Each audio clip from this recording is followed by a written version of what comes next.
This is Welsh ASMR 82. Hey, how you doing? Right then, let's talk about that final. So much to say. We'll also be looking, as well as the Champions League, we'll be looking at the final of the Europa League and the Conference League as well. So I hope that you enjoy this video, you find it relaxing. It is an ASMR football video after all. Okay, so we're obviously going to start off talking about that match. Just incredible for so many reasons. Let's talk about why I think that is a fitting description. So a couple of I suppose records really. Luis Enrique is now the second coach after Pep Guardiola to win the Champions League as part of a treble, but he's done it twice. He's done it with Barcelona, and now he's done it with Paris Saint-Germain. And Pep's done it twice. I believe he did it with Bayern Munich and with Man City, or with Barcelona. I think it was. I don't remember actually. Yes, it was Man City, because I remember they won the I don't remember them winning the FA Cup, but they definitely won the league that year, and the Champions League. So I'm assuming it was Man City. Or maybe it was Bayern Munich. Maybe it was Barcelona and Man City. But anyway, Pep is the only person to have done it twice, and now Luis Enrique has done it. Second record set. This is the largest winning margin of any Champions League final. 4 goals was the previous difference, which was, I believe they said on the night, was AC Milan against Barcelona. AC Milan beating Barcelona. I can barely imagine that happening in a Champions League final at the moment. 4-0. But yeah, that was the previous best margin of winning margin. Okay, so 2 massive things there. Another point to note was this Paris Saint-Germain side was the youngest in the competition, and this Inter team was the oldest. So they had players like Henrik Mkhitaryan, Acerbi, well into their 30s. Let's have a quick look.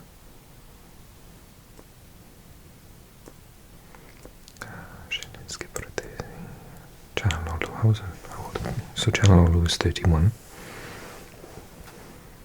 Mkhitaryan is 36. And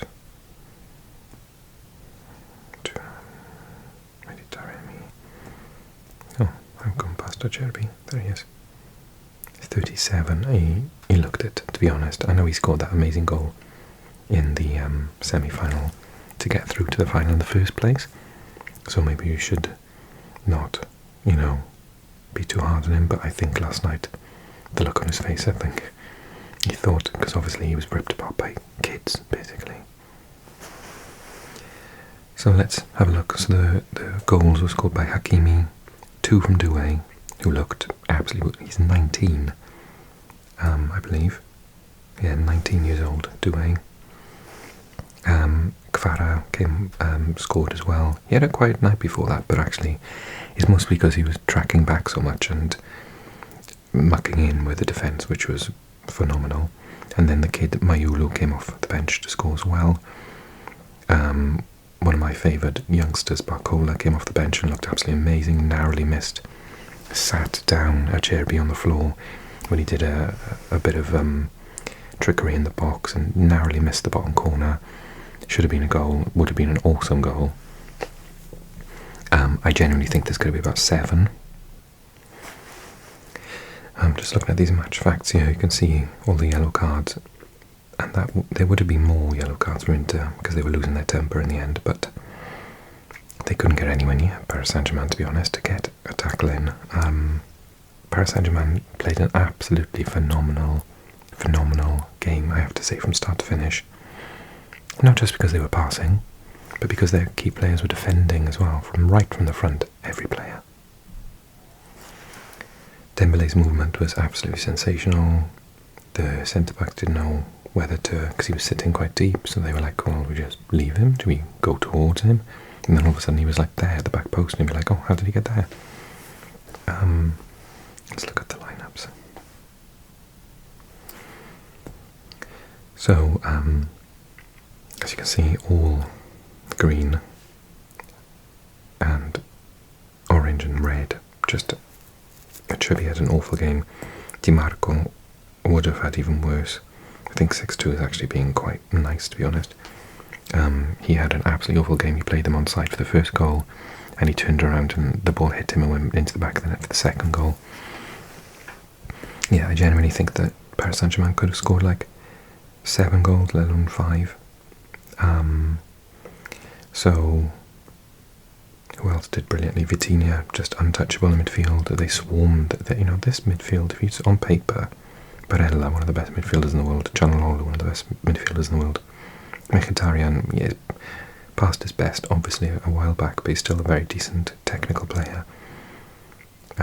They just couldn't get anywhere near them, and the passing was amazing. The shooting, to be honest, I think Kvara could have scored about a hat-trick. He missed some really obvious, very much easier chances, actually, than the one he took. Pacho was unbelievable at the back.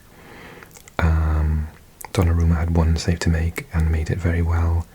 Dembele, I've already talked about his movement, 2 assists, just absolutely phenomenal.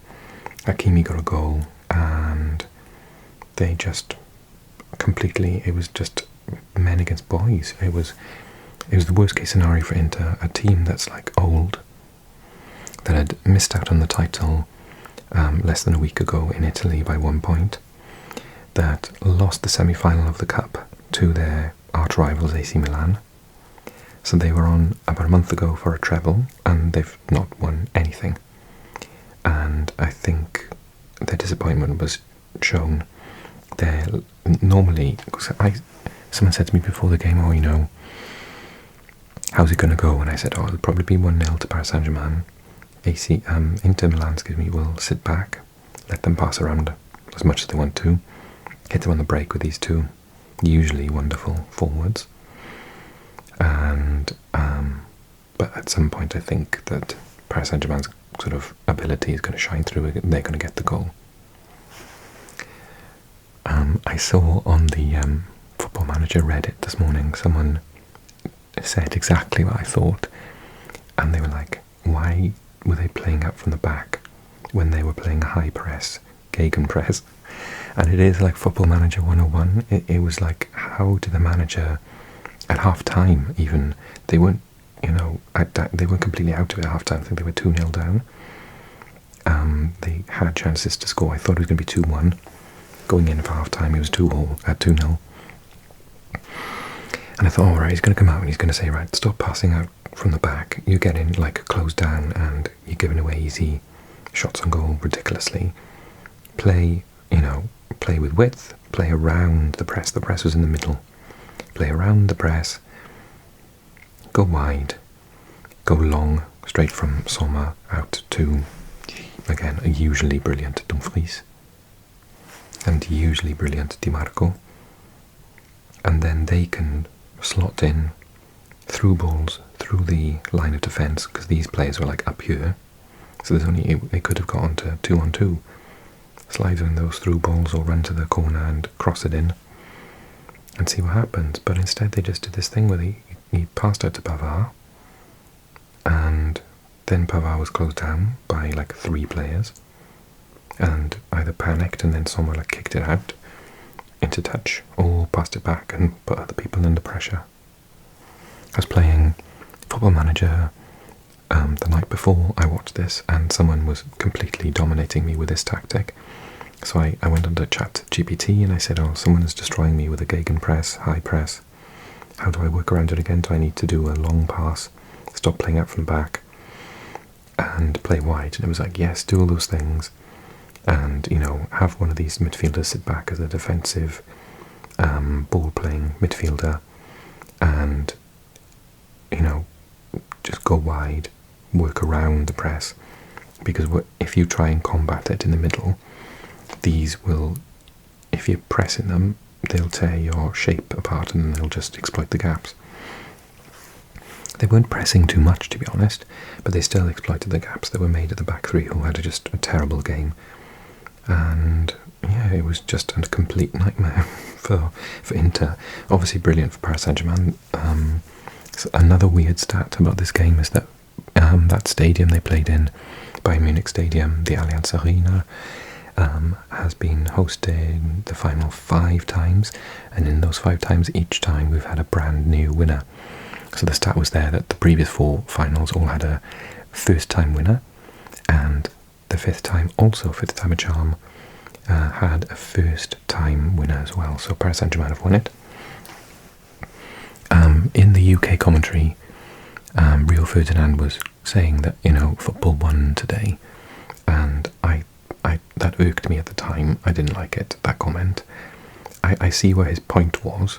He meant flowing, passing football, high energy, committed tackling, defending from the wide front players, coming back and chasing their man. It was beautiful to watch. It was absolutely beautiful. But of course the issue is Paris Saint-Germain, and they've been bankrolled by oil money, and they've spent literally billions on this squad. Okay, you can argue they got rid of Mbappe and they got rid of Neymar, etc., Ibrahimovic, but they put that money into the youth, and they've got all these fantastic youth players. Just because these players are young doesn't mean they didn't buy them. Vitinha is Portuguese. He's worth 42 million. What do they buy him for? What does it say on this app? This is the FotMob app, by the way. Because they bought him from Porto. Don't think he's going to say. Just got his stats. It doesn't say. I could find out if I looked on Transfermarkt. So yeah, basically, just because they bought youngsters like Chelsea have done, doesn't mean that they're still not doing it. They're just not buying superstars. They're buying young superstars and allowing them to grow. Whereas Inter Milan, how many of these are free transfers? Thuram was a free transfer. Mkhitaryan was a free transfer. I think Jan Sommer might have been a free transfer. Nikola Zalewski's on loan. And I think there's at least one more. Piotr Zielinski was a free transfer. Marko Arnautovic was a free transfer. And Mehdi Taremi was a free transfer. So this is a club that was owned by a Chinese group, but they sort of went bankrupt, and that's why Conte left them after winning the league with them, because he was told, we have no money, we've got to sell, not buy. And so Inter's business model is actually get high profile free transfers, and those tend to be 28 years older, unless they're sort of super lucky like they were with Thuram, who's only, well, he's 27 now. They got him when he was about 25, didn't they? But they had to wait to get Mehdi Taremi. He's 32. I think they got him when he was 30, 31. Piotr is 31. What else did I say? Mkhitaryan, obviously we talked already, is 36. And yeah, so that's, it's not ideal. Their business model is crumbling a little bit at the moment. And actually their performance last night, bearing in mind that now they're going to pick themselves up and go into the Club World Cup, which no one cares about, let's be honest.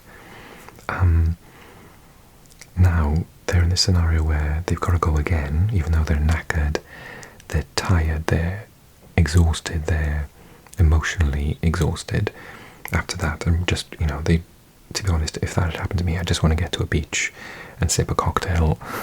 I wouldn't want to be going to a Club World Cup in America in the summer, and then straight into internationals next, then Club World Cup.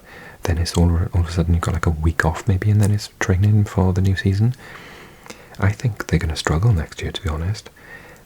They've always had, for the last 5 years, they've always come top 2, I think it is. Double check my nonsense ramblings. How would I do that? Squad table. So let's go to Serie A. They finished second this year. They finished first in 2003, 2004. They finished, third in 2002. So, like, they're always there or thereabouts. Second, 2020 is first. So, yeah, you know, it was, they're always, like, top three. But, because they've always had a decent squad. And I think maybe in the league it could probably be okay. But I think with this aging squad now, some of those players are probably going to be absolutely just distraught after that game. And as a couple of people were saying on Reddit that I noticed, it was like, we've seen Inter have faced Barcelona with all of their La Masia youngsters, including Yamal, who obviously ripped them apart, destroyed Di Marco. He's had two terrible games, to be honest, which I really, really like him as a player. I think he's fantastic, so it's tough on him. But where are these Italian youngsters? We've got French youngsters. We've always had loads of German youngsters playing, Musiala, for example, and even younger for Dortmund, for Bayern Munich. Spain's always got amazing youngsters, particularly from the Barcelona academy. And where is that happening with Italy? I think Italy are being left behind. A lot of their players are older. It doesn't fare well for the league, for the national team. I think it's highlighted an issue. We've had a little sort of I can't think of the word in English, crepusculo, like a sort of a peak. And now I think we're getting to the trough with Italian football. We had 5 Champions League teams from Italy last year. This year, Inter were the only ones to make it to a final. Fiorentina made it semi-final. Roma made it quarter-final. Lazio made semi-final. But most of them got knocked out of the Champions League quite early on. Bologna, for example. AC Milan. So, yeah, I think, there's a crossroads at the moment. I think maybe the top dogs at Serie A need to take a look at this and maybe have a cap on foreign players somehow, or like they do in certain leagues, like in Poland's league, insist on having under-21s, a couple of under-21s at least on the bench or something. Because it's not the same situation that you've got in like the Netherlands, where the Netherlands make brilliant youngsters, but they just get stolen by Italian, Spanish, German, English clubs quite young. It's like, where are they? Yeah, so that is a concern. I'm just looking to see the youngest player on the bench here. Oh, so they do have... No, they're all like quite old. How old is Raffaele? 31.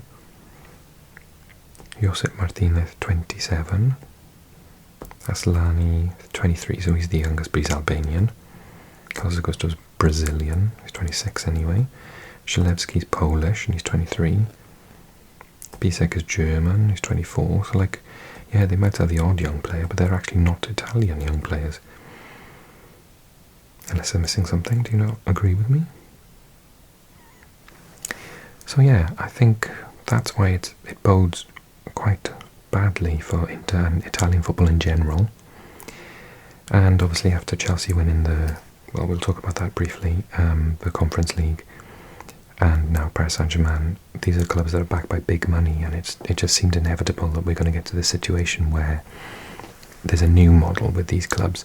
They're not buying, they're not doing a Saudi Arabia, they're not buying all the biggest teams, biggest players anymore.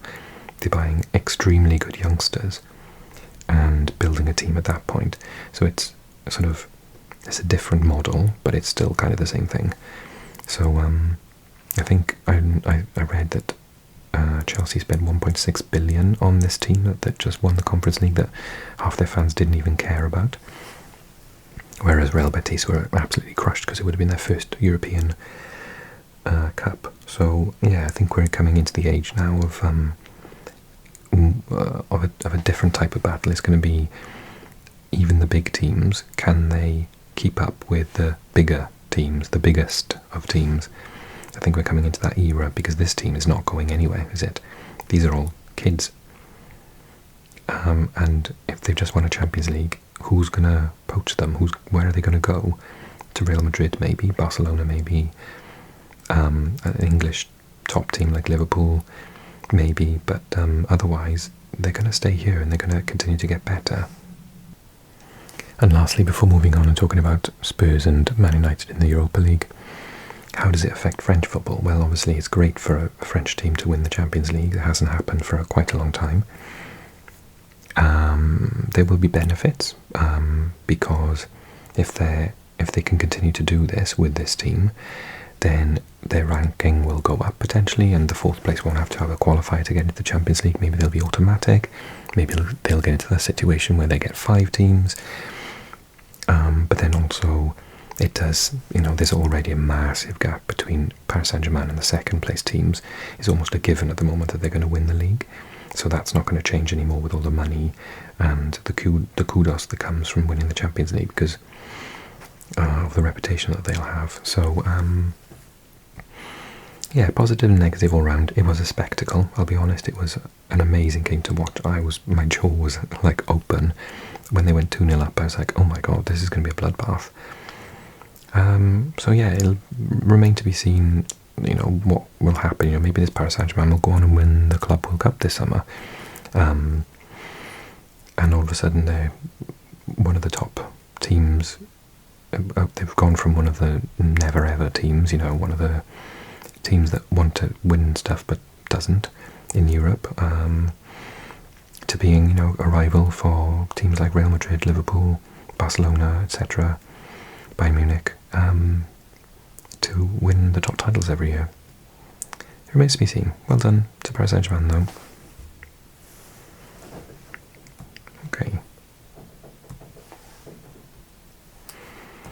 On to the Europa. So before the match, there was obviously a lot of controversial talk about how can the 17th and 16th best teams in England get Champions League football next year, but I do not prescribe to that at all. I'm really, really happy for that to continue being a thing because these clubs took this competition a lot more seriously than they would have if it was just for the cup. Yeah, okay, winning a cup is obviously great. It's really, it might have saved Ange Postecoglou's job to get silverware for a club like Tottenham that needs to be winning silverware a lot more regularly. But also it means that even earlier on in the group stage, where you have to now, in the new format, try and finish as high as possible to avoid going into those playoff rounds, and also to get yourself a favourable draw in the first knockout, it just means that they're not playing, because I remember a couple of years ago Tottenham playing their kids, practically under 21s in the Europa League. Whereas now there's an incentive to do as well as possible from the beginning, and I think is improving the competition as a whole. I thought Man United were terrible.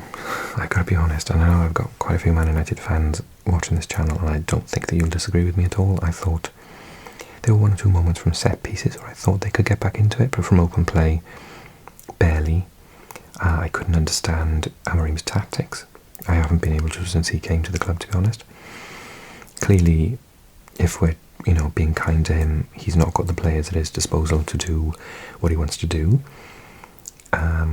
But maybe that's an argument to say that he should be doing something different until he does have the players to do what he wants to do.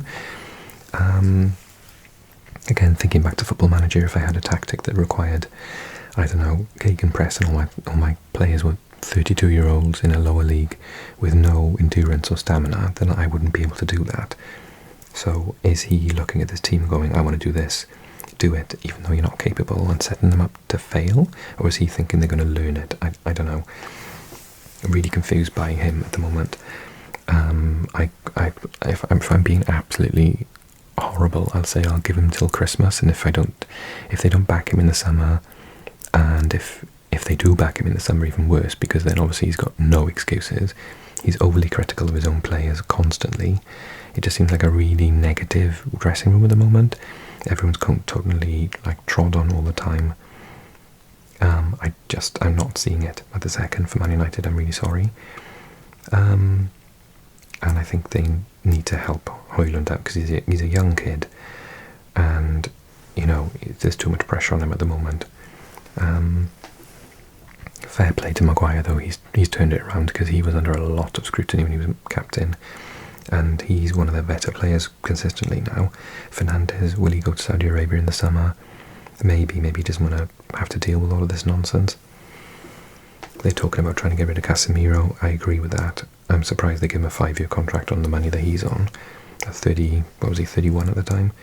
And they're talking about maybe losing now Garnacho, who I cannot believe didn't start this match. They needed his energy. Xerxes came on and had a lot better link-up play up front. I think the starting 11 was wrong from Man United. Yes, it did mean they had impact off the bench though, so I suppose in one way at least they had a plan B going on. Onana wasn't that great again. Euro, it says he had a high rating there. I disagree. I think that he's got no pace, and he's only 19, bless him, but maybe he'll grow into the role. And then Spurs, obviously absolutely chuffed for the Welshman Johnson to have scored it was short, obviously, on goal, but it's been accredited to him. So Welshman in finals again, doing very well. Happy. Solanke was hard-working. Richarlison was lucky not to get sent off. I thought at one point he was on a yellow card and was being a bit of an idiot. I thought the midfield tried their best to control things. I thought the defence was absolutely outstanding. Vicario got man of the match. Some of the, Shaw's header right at the end was straight at him. I don't know, he made it look more difficult than it was, and he made a mistake earlier on. I'm not sure about that. He was still dodgy coming from corners and crosses. But I cannot fault the back four. They were absolutely fantastic. I wouldn't be surprised if someone big came in, I've said this before, with a bid for Porro. Obviously, Real Madrid could do with a right back after the season they've had without Carvajal. Practically all their goals have come down the left-hand side.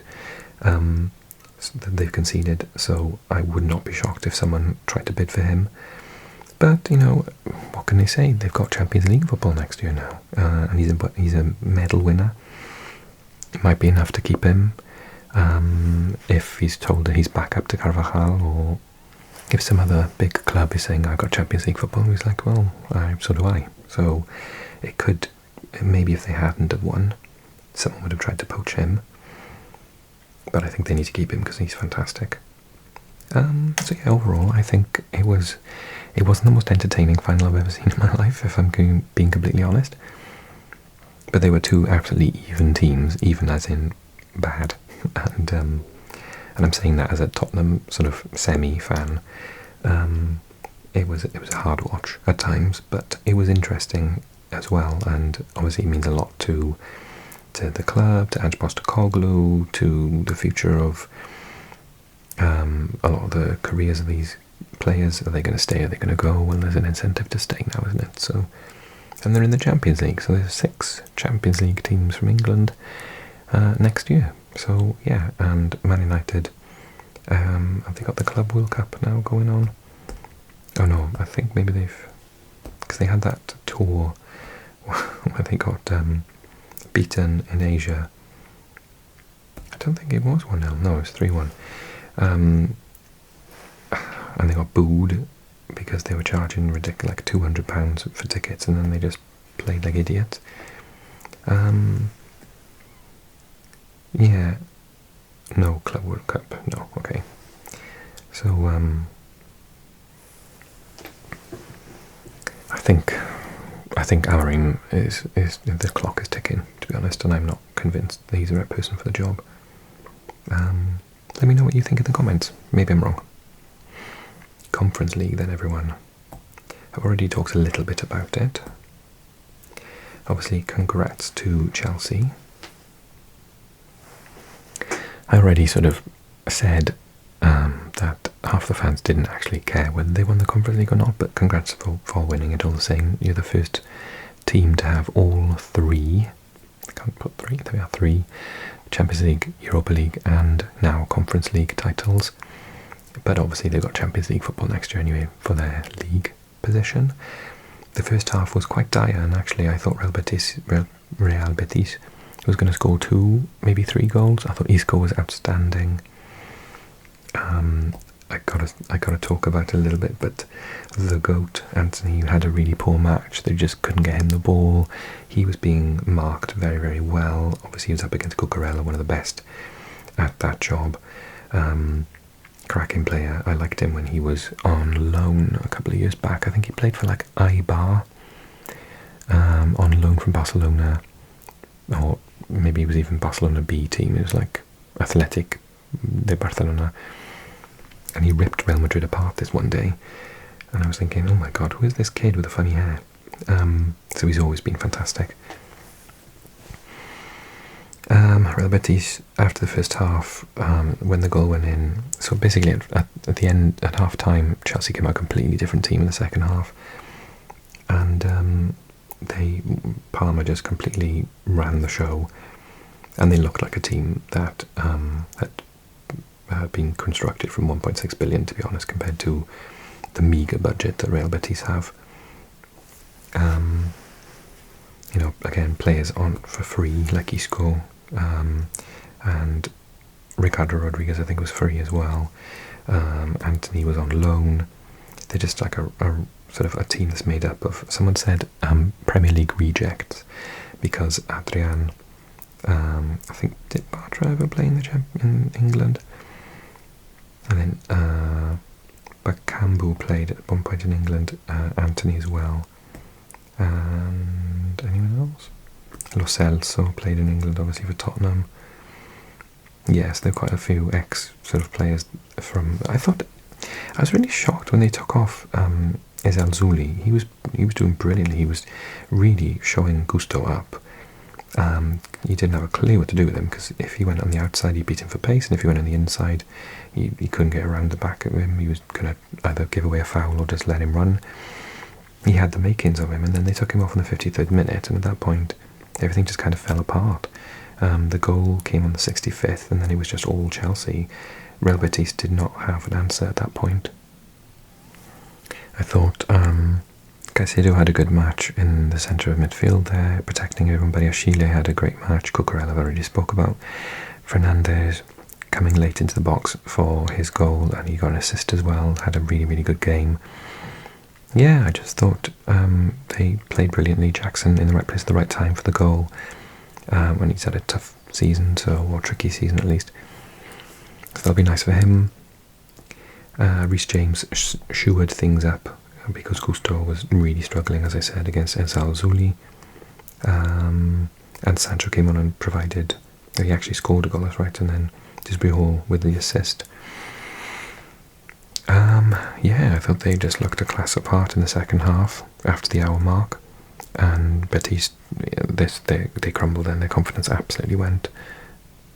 His 4 goals, but it could have been about 6, 7, to be honest, at that point in time. I've never seen such a contrast between the first and second half. Chelsea were absolutely out of it in the first half. I was like, oh my god, Betis are going to do this.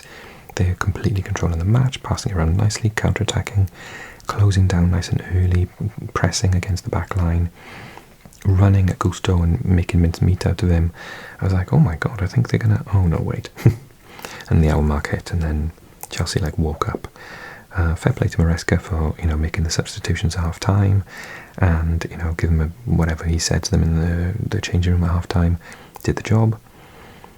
But yeah, it's a little bit sobering when you consider that I really like the Conference League. I know lots of people don't care about it, but I really like it because it allows smaller teams an opportunity to win, or teams that haven't won many or any sort of European Cup. So when Roma won it, obviously it was a massive big deal for that club.